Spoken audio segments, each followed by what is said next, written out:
안녕하십니까. 2022년 1월 30일 최병목 이펙트 시작하겠습니다. 자, 내일 TV 토론이 예정돼 있는데, 자, 그럼 실제 될까? 이게 지금 약간은 불투명한 상황으로 그렇게 갔습니다. 그래서 이 TV 토론을 둘러싼 이재명 후보와 윤석열 후보 간의 장외 전쟁, 이건 왜 이렇게 전개되고 지금 어떤 단계에 와 있는가, 이걸 좀 아실 필요가 있어서 제가 설명을 드리겠습니다. 원래 TV 토론의 절대 강자, 그런 뭐 이재명 후보라고 우리가 흔히 그렇게 알려져 있죠. 이거는 본인의 화려한 언변 때문이기도 하지만 사실은 본인의 전략적 성공이 뒷받침되고 있습니다. 그건 무슨 얘기냐? 본인이 먼저 선제적으로 TV 토론 공세를 벌인 거죠. 그게 바로 작년 11월 8일입니다. 그러면 지금 거의 석 달 가까이 지나고 있는데 11월 8일에 이재명 후보가 중앙선대위 회의에 참석해서 나라 미래를 놓고 국민들의 삶을 놓고 진지하게 논의할 1대1 회동을 제안한다. 이렇게 윤석열 후보한테 얘기를 했습니다. 필요한 정보 제공 측면에서 각자 가진 철학, 비전, 정책, 실력과 실적을 수시로 대비하고 논쟁할 장으로 주 1회 정도 정책 토론장을 가져보자. 이렇게 얘기를 했거든요. 그럼 이때 이재명 후보는 왜 이렇게 얘기를 했을까? 상대인 윤석열 후보는 바로 그 며칠 전 11월 5일이죠. 그때 국민의힘 대선 후보가 됐습니다. 정말 대선 후보가 되고 나서 이제 갓 출발하기 시작하는 후보한테 토론을 하자 이렇게 제안을 한 겁니다. 그런데 그 당시에는 이재명 후보의 지지율이 정체거나 약간 하락 국면을 보였습니다. 그러니까 윤석열 후보는 컨벤션 효과를 누렸다는 거죠. 그러니까 본인의 지지율 정체를 좀 만회해보고자 하는 전략 플러스 그 다음에 토론 공세의 포문을 연 겁니다. 그러니까 토론엔 자신 있다 뭐 이런 거 아니겠습니까? 그러나 실제 그 효과는 별로 그렇게 보지 못했습니다. 그 후로 상당 기간 이재명 후보는 여전히 윤석열 후보와 상당한 격차를 보였었죠. 근데 이런 제안에 대해서 윤석열 후보는 구체적 제안 내용은 정확히 모르지만 한번 생각은 해보겠다 이렇게 얘기했습니다. 이게 이제 윤석열 후보가 뭔가 토론을 기피하는 한테 준 겁니다. 그렇게 따지면 이거는 바로 이재명 후보의 전략이 어느 정도 먹혀 들어갔다. 이렇게 지금 얘기를 할 수가 있는 대목이고. 자, 이런 가운데 이재명 후보가 계속 이제 토론 얘기를 하고 뭐 이러는데 윤석열 후보는 그동안에 내분을 겪었습니다. 김종인 전 총괄선대위원장과의 내분, 이준석 대표와의 내분, 이런 걸 겪느냐고 사실 뭐 토론 준비 제대로 하지도 못했겠죠.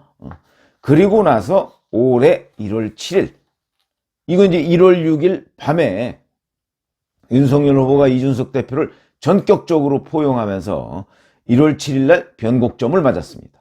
이때 윤석열 후보가 이제 법정 토론 3회 갖고는 부족하다. 법정 토론 이외에는 당사자 협의가 필요하니까 실무진이 협의에 착수해야 할 것이다. 이런 식으로 해서 토론에 관해서 이제 본격적으로 대응 체제를 갖췄다. 이렇게 얘기를 할 수가 있죠. 그러니까 이때까지만 해도 이재명 후보는 준비가 되면 언제든지 환영하겠다. 그래서 마치 자기는 준비가 된 사람이고 윤석열 후보가 준비가 안 돼서 이렇게 된 것처럼 이재명 후보의 전략은 이때까지도 유효한 겁니다. 나는 토론에 적극적인 사람, 이런 걸 유권자들한테 심어주는데 성공한 측면이 있죠. 자, 이렇게 되니까 이제 양당에서 실무협상팀이 구성이 돼서 민주당은 박주민 의원, 국민의힘은 송일종 의원이 이제 협상에 착수해서 13일 날, 1월 13일 날 설 연휴 전에 양자 TV 토론을 하자 이렇게 합의를 한 겁니다. 이때부터는 이제 둘 다 토론할 수 있다. 이렇게 이제 자신감을 보인 거죠. 이 자신감은 윤석열 후보가 전환점을 맞이한 겁니다. 왜냐면 당 내부는 이제 완전히 정리했으니까. 그러나 이미 유권자들 사이에서는 이재명 후보는 TV 토론에 적극적이고 윤석열 후보는 TV 토론에 좀 소극적이다. 이런 인상은 여전했거든요. 그걸 벗어나는 게 굉장히 중요했죠. 그런데 박주민 송일종 의원의 이 합의는 주간 방송은 지상파가 하고요. 국정 전반에 대한 모든 현안 이렇게 얘기를 했었습니다. 이재명 후보도 이 대원칙 찬성을 했죠. 그런데 이제 지상파 3사가 18일 날 어떤 제안을 하냐면 27일 날 하자 이렇게 된 겁니다. 설 연휴 전이니까. 이게 이제 설 연휴 전이냐 설 전이냐 요 점이 이제 양당 간에 좀 해석 차이를 낳은 것 아닌가. 이재명은 하자 그러고 윤석열은 그러지 말고 우리가 설 전 이렇게 얘기를 했으니까 가장 TV 토론을 많이 볼 수 있는 때가 언제냐. 설 직전 아니냐. 온 가족이 모여서 그때 하자. 그러니까 30일 또는 31일 이때를 제안한 겁니다. 이때부터 이제 윤석열 후보가 완전히 TV 토론에 대한 자신감을 회복한 것이다. 내지는 이거는 이렇게 보시면 됩니다. 뭔가 한 방이 있나 보다. 그러니까 국민들 다수가 보는 데에서 이재명 후보를 몰아세울 한 방이 있는 것 아니냐. 이렇게 짐작이 되는 대목입니다. 그런데 자, 실제 두 사람이 이제 박주민 의원과 성일종 의원이 19일 날 이제 합의한 거는 30일과 31일 중에 지상파 3사에 중계가 가능한지 한번 제안을 해보자. 이렇게 된 거거든요. 이렇게 돼서 이제 그게 지상파 3사가 검토하고 있는 와중에 안철수 후보와 심상정 후보가 토론입니다. 양자 TV 토론. 이 TV 토론 가처분 신청 26일 날 받아들여졌죠. 이렇게 되니까 이제 이재명 후보 측은 그 법원의 결정을 존중한다 그러면서 사자 토론 그럼 먼저 하자 이렇게 바뀐 겁니다. 그럼 이건 왜 그렇게 바뀌었을까? 여기에는 또 하나의 저는 전략적 변화가 있다고 봅니다. 이건 무슨 얘기냐? 이재명 후보는 이 당시에 윤석열 후보와 안철수 후보 간에 안철수 후보가 지지율이 10%가 훨씬 넘어가는 여론조사가 많았죠. 그러면서 윤석열, 안철수 간의 단일화 신경전이 굉장히 고조가 됐습니다. 이러다 보니까 TV 토론을 사자 토론을 하면 그러면 이제 자칫 잘못하면 3대1로 싸우게 생겼습니다. 왜냐하면 안철수 후보의 가장 큰 적은 이재명이 아니고 우선 단일화가 눈앞에 떨어진 불이니까 발등에 떨어진 불이죠. 그러니까 안철수 후보의 가장 큰 적은 윤석열입니다. 그러다 보니까 4명이 모이면 이재명, 안철수, 심상정 이 세 사람이 윤석열 후보만 놓고서 공격할 가능성이 있으니까 이재명 후보는 사자 토론하자 그리고 윤석열 후보는 아니다. 양자 토론 우리가 먼저 합의한 대로 먼저 하자.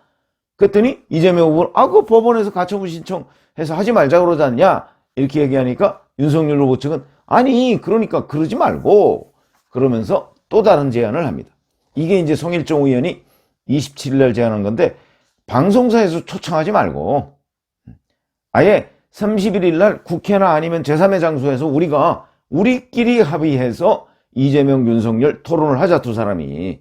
그러면 이제 TV들이 뭐 생중계를 한다든가 뭐 이렇게 보도를 할 테니까 이렇게 제안을 했습니다.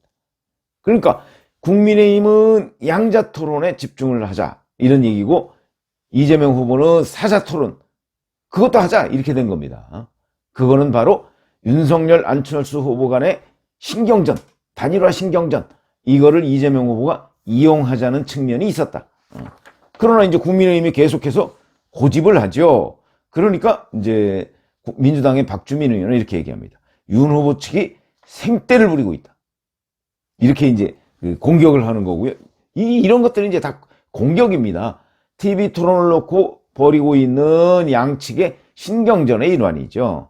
이렇게 공격을 하고 사실은 이거 뭐 그렇게 중요한 게 아니거든요. 뭘 먼저 하느냐 이런 거죠. 그런데도 이 공격 방어 이런 것들은요 역시 유권자들한테 자 우리는 뭐든지 한다라는 그런 인상을 심어주는 게 TV 토론이 실제 시작되기 전에 일종의 선제 공격이거든요. 자 이렇게 돼서 이제 사실은 31일 날 양자 토론을 하는 것으로 그 다음에 2월 3일 날 사자 TV 토론을 하는 것으로 이렇게 잠정적으로 합의를 했고요. 자 그러면 이제 31일 내일입니다. 내일 양자 토론을 하는 것을 이제 거의 기정사실처럼 됐죠. 근데 또 하나의 암초가 등장했습니다. 그러니까 31일 양자 토론을 하는 걸로 해서 보니까 29일 날 어제 이재명 후보와 윤석열 후보는 별도 일정을 잡지 않았더군요. 그리고 이재명 후보는 28일 저녁에 이미 리허설까지 한 것으로 지금 보도가 나와 있습니다. 자, 그런데 이재명 후보가 이렇게 얘기했죠. 28일 날 언제든 어떤 주제든 수용한다 이렇게 얘기했습니다. 그리고 윤석열 후보는 대통령 후보로서 우리의 국민의 우려와 궁금증을 해소해야 할 의무가 있다. 토론을 통해서 이재명 후보를 철저히 검증하고 저에 대한 모든 논란을 깨끗하게 설명하도록 하겠다.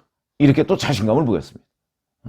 윤석열 후보가 자신감을 보이는 것은 좀 때늦었다 뭐 이런 느낌은 듭니다. 물론 이제 중간에 이준석 대표, 그다음에 선대위 해체 뭐 이런 정도의 여러 갈등이 있어서 토론을 준비할 시간도 제대로 없었다 뭐 이런 이해는 되지만 어쨌든 좀 때늦었다. 이미 이재명 후보가 나는 토론에 적극적이다라는 그런 인상을 유권자들한테 심어준 건 사실이기 때문에. 그러나 최근 들어서는 오히려 역전 양상을 보인다.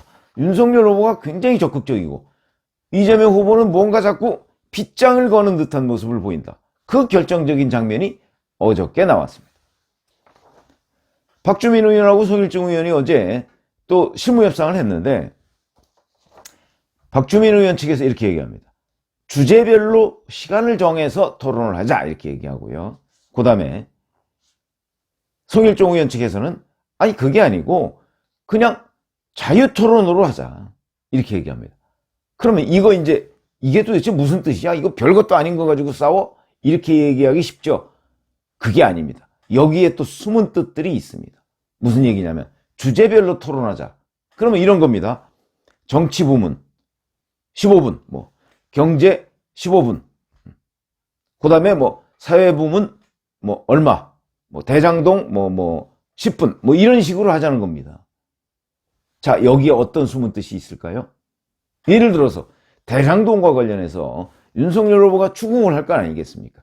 그러면 이재명 후보가 답을 합니다. 그렇죠? 추궁 시간과 답변 시간이 정해져 있죠. 그런데 한 번 정도 윤석열 후보가 추가 질문을 합니다. 그러면 거기에 대해서 또 이재명 후보가 뭐라고 답변을 하겠죠. 이렇게 되다 보면 벌써 예정된 시간이 지나칠 가능성이 있습니다. 그렇죠? 그러면 뭐 10분, 15분 금방 갑니다.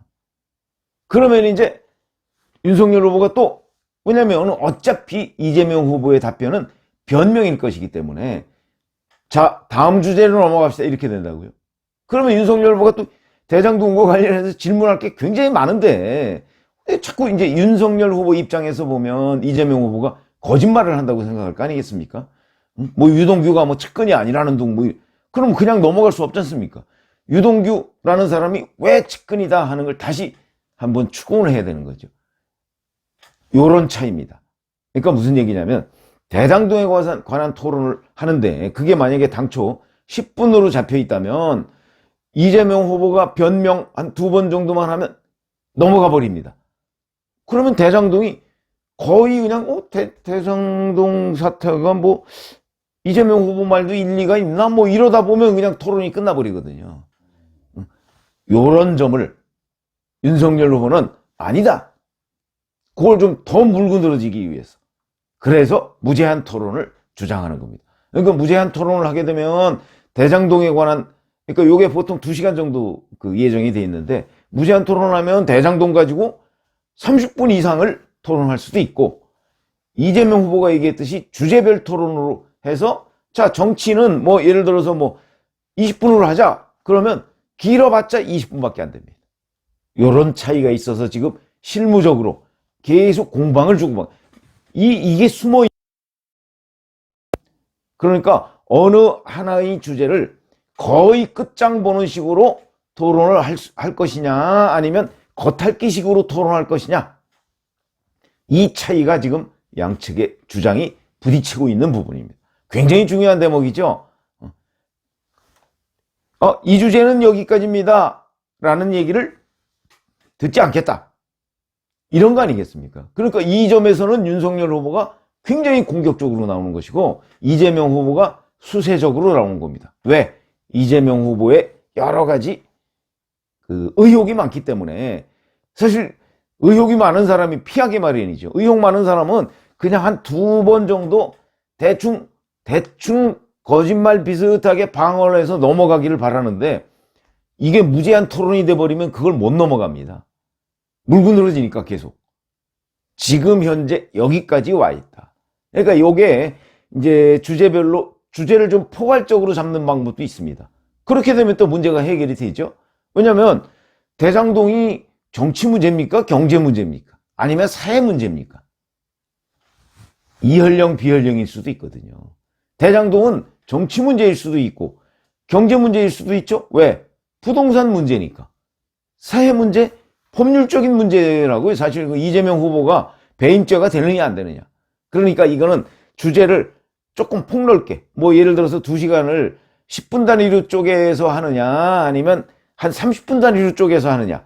대신 30분 단위로 쪼개면 주제를 폭넓게 잡으면 윤석열 후보와 이재명 후보 간에 접점이 있을 수 있다. 뭐 오늘 오전 11시에 실무협상을 재개한다고는 하는데 이게 그렇게 쉽게 좁혀질 것 같지는 않습니다. 그래서 바로 지금 현재 맞닥뜨리고 있는 문제는 자, 윤석열 후보가 특정 주제에 관해서 집중적으로 토론, 질문 공세를 벌일 시간을 확보할 수 있느냐 없느냐. 이재명 후보는 그게 불가능하도록 만들려는 것이고 윤석열 후보는 가능하도록 만들려는 것이다 하는 거기에 지금 벽이 있습니다. 이 점을 아시고 한번 실무협상도 또 한번 지켜보시면 아, 이 사람들이 싸우는 이유가 바로 여기에 있구나 라는 걸 알게 되실 것이라 이렇게 믿습니다. 설 연휴 잘 보내시기 바랍니다. 고맙습니다.